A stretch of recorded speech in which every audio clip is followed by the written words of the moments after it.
Hi friends, welcome to our channel. Sita teacher గారి phone రికార్డ్ని మొత్తం కూడా వింటుంది. అసలు వీడు సుమతి అని ఎందుకు అంటున్నాడు? టీచర్ గారు ఎందుకు అంత భయపడుతున్నారు? సుమతి అని నిజం కాకపోతే నాకేమీ తెలియదు, నేను సుమతిని కాదు అని ధైర్యంగా ఇంట్లోనే ఉండిపోవచ్చు కదా. అలాగా అంత హడావిడిగా వాడు చెప్పిన ప్లేస్కి ఎందుకు వెళ్ళినట్టు?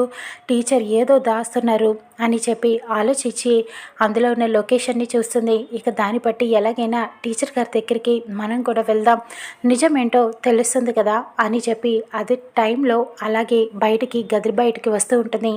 అదే టైంలో రామ్ కూడా అక్కడికి వస్తాడు. సీత, నువ్వేంటి టీచర్ గారి గదిలో ఏం చేస్తున్నావు అని అడుగుతూ ఉంటాడు. రామమ్మ, సరైన టైంకి వచ్చావు, నీకు ఒక విషయం చెప్పాలి, అర్జెంటుగా మనం ఒక చోటుకి వెళ్దాం పదా అని చెప్తూ ఉంటుంది. ఎక్కడికి సీత అని అడుగుతూ ఉంటాడు. రామమ్మ, టీచర్ గారి గురించి ఇవాళ ఒక నిజం తెలియబోతుంది అని చెప్తూ ఉంటుంది. అవునా, టీచర్ హడావిడిగా ఎక్కడికో వెళ్ళారు, ఎక్కడికి అని అడుగుతూ ఉంటాడు. మనం కూడా అక్కడికే మామ, పద, మనకొక నిజం తెలియబోతుంది, వెంటనే రా మామ అని లాక్కుని వెళ్తుంది. కార్ తీ మామ అని చెప్పి ఇద్దరు కలిసి కారులో సీత దగ్గరున్న లొకేషన్ని ఫాలో అవుతూ వెళ్తూ ఉంటారు. అక్కడ మహాలక్ష్మి కూడా టీచర్ని ఫాలో చేస్తూ వెనకాలే వెళ్తూ ఉంటుంది. విద్యాదేవి, ఈరోజు నీ పని ఏంటో చెప్తాను, నువ్వు విద్యాదేవివా లేకపోతే సుమతివా అన్న విషయం ఇవాళ తేలిపోతుంది. ఇన్ని రోజులు నన్ను ఎంత ఏడిపించావు, నీ సంగతి ఇవాళ తేలిపోతుంది, నీ అంత చూస్తాను అని చెప్పి అలాగే ఫాలో అవుతూ వెళ్తూ ఉంటుంది. ఇక ఇక్కడ టీచర్ కంగారు పడుతూ ఉంటుంది. బాబు తొందరగా వెళ్ళు అని ఆటో అతన్ని కంగారు పెడుతూ ఉంటుంది. ఏంటి సీత, అసలు విషయం ఏంటి అని చెప్పి రామ్ అడుగుతూ ఉంటాడు. నిజం మామ, టీచర్ గారి గురించి వేళ ఒక ముఖ్యమైన విషయం తెలిసిపోతుంది, ఎవరన్నది తెలుస్తుంది, చిక్కుముడి వీడబోతుంది, చూస్తూ ఉండు అని చెప్పి రామ్ని తీసుకొని వెళ్తూ ఉంటుంది. ఇక అందరూ ఒకటే చోటికి అలా ఒకరిని ఒకరు ఫాలో అవుతూ వెళ్తూ ఉంటారు. ఇది ఇలా ఉండగా అక్కడ శివకృష్ణ ఇప్పుడు ఉన్న విద్యాదేవి ఫోటోని ఒక లామినేషన్గా చేయించి ఇంటికి తీసుకొని వెళ్తాడు. లలిత అని చెప్పి పిలిచి, ఇదిగో చూడు ఈ ఫోటో అని చెప్పి చూపిస్తూ ఉంటాడు. ఎందుకండి ఇప్పుడు ఈ ఫోటో అని చెప్పి అడుగుతూ ఉంటుంది.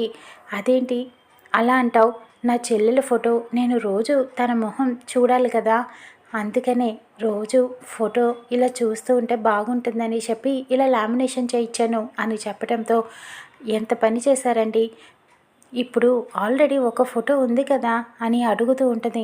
అది ఇదివరకటి ఫోటో కదా, ఇప్పుడు మొహం మారాక నేను రోజు చూడాలంటే ఎలాగా అని అడుగుతూ ఉంటాడు.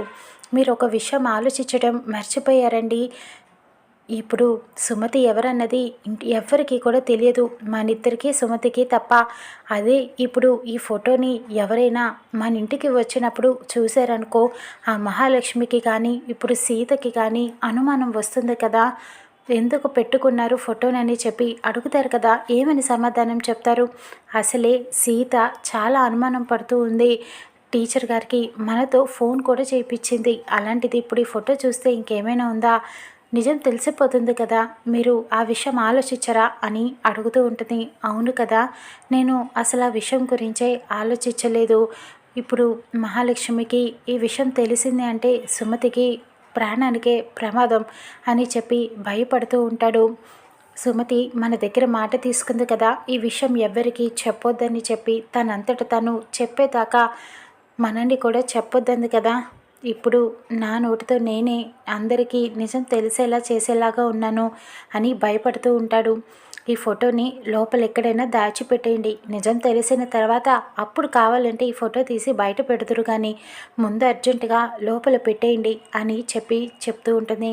సరే, కానీ నా చెల్లెల్ని చిన్నప్పటి నుంచి ఏ కష్టం రాకుండా పెంచాను, కానీ ఇప్పుడు ఇన్ని కష్టాలు ఇన్ని సమస్యలు ఉన్నా నేనేమీ తీర్చలేకపోతున్నాను, అదే బాధగా ఉంది నాకు అని బాధపడుతూ ఉంటాడు. ఇంకెదిలా ఉండగా అక్కడ సుమతి ఆటోలో వెళ్తుంది ఆ చెప్పిన లొకేషన్ ప్లేస్కి. అక్కడ మహాలక్ష్మి మనిషి ఎదురు చూస్తూ ఉంటాడు, టీచర్ ఎప్పుడు వస్తుందా అని చెప్పి. ఇక వెళ్ళిన తర్వాత టీచర్ ఆటో దిగుతుంది. అతనేనా నాకు ఫోన్ చేసింది అని దగ్గరికి వెళ్తూ ఉంటుంది.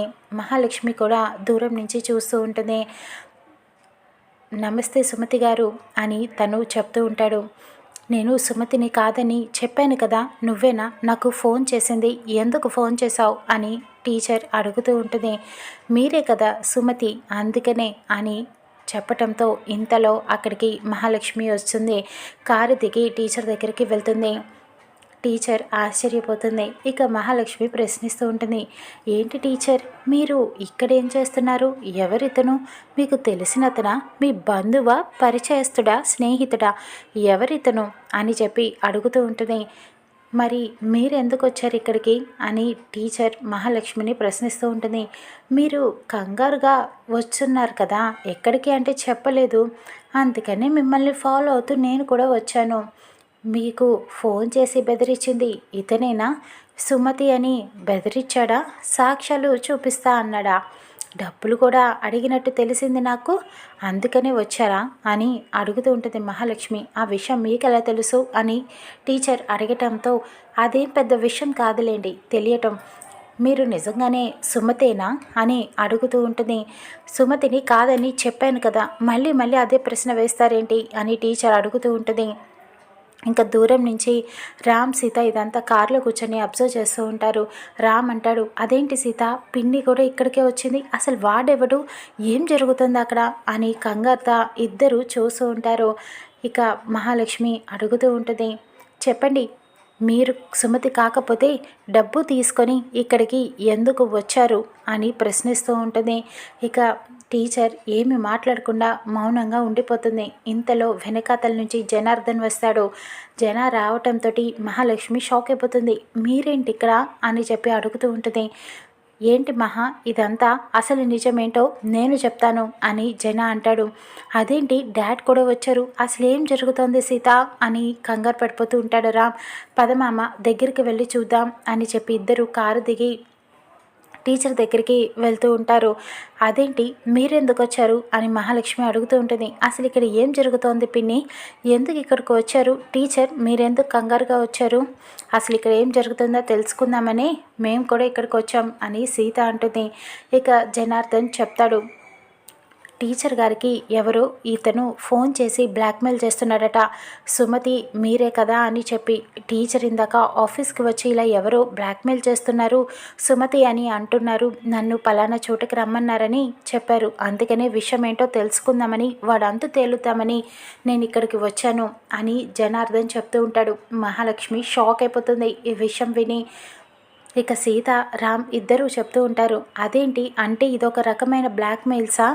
మీరు సుమతి అని ఎందుకు బ్లాక్మెయిల్ చేశారు మా టీచర్ గారిని అని సీత అడుగుతూ ఉంటుంది. ఇంకా అతను అలా చూస్తూ ఉండిపోతాడు. నిజం చెప్పు, నీతో ఎవరు చేయిస్తున్నారు? ఎవరో ఒకరు ఇంట్లో విషయాలు చెబితే తప్ప నీకు తెలియదు కదా, ఎవరు చెప్పారు అని నిలదీస్తూ ఉంటారు. ఇక అప్పుడు అతను భయపడుతూ ఉంటాడు. ఇక మహాలక్ష్మి చాలా టెన్షన్ పడుతూ ఉంటుంది. తనని ఇక రామ్ కొడుతూ ఉంటాడు. మామ, నువ్వు తనని కొడితే తప్ప నిజమేంటో చెప్పడు, నువ్వు కొట్టు మామ అని చెప్పడంతో రామ్ ఆ రౌడీని కొడుతూ ఉంటాడు. నిజం చెప్తావా లేదా అని చెప్పి కర్ర పెట్టి కూడా కొడుతూ ఉంటాడు. చెప్తాను సార్, చెప్తాను, నన్ను కొట్టద్దు, ఈ మహాలక్ష్మి మేడమే ఈవిడికి ఫోన్ చేసి ఇలా బ్లాక్మెయిల్ చేయమని చెప్పారు, నాకేం తెలీదు, అందుకని చేశాను అని అనటంతో అందరూ షాక్ అయిపోతారు. పిన్ని, మీరు చెప్పారా ఇలాగా, ఎందుకు అని రామ్ నిలదీస్తూ ఉంటాడు. ఇక జనార్దన్ కూడా, మహా నువ్వు ఇంతకి దిగజారిపోతావని అనుకోలేదు, ఎందుకు పదే పదే టీచర్ని ఇబ్బంది పెడుతున్నావు, సుమతి కాదు అని చెప్పింది కదా ఆవిడ, నువ్వు మారవా ఇక అని చెప్పి అడుగుతూ ఉంటాడు.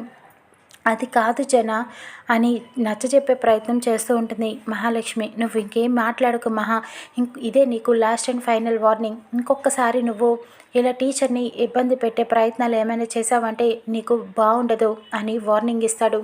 ఇక రామ్ కూడా వార్నింగ్ ఇస్తాడు, పిన్ని ఇంకొకసారి ఇలా చేసావంటే ఊరుకొని చెప్తున్నా అని చెప్పి ఇక అందరూ బయలుదేరి టీచర్ని తీసుకొని వెళ్ళిపోతూ ఉంటారు.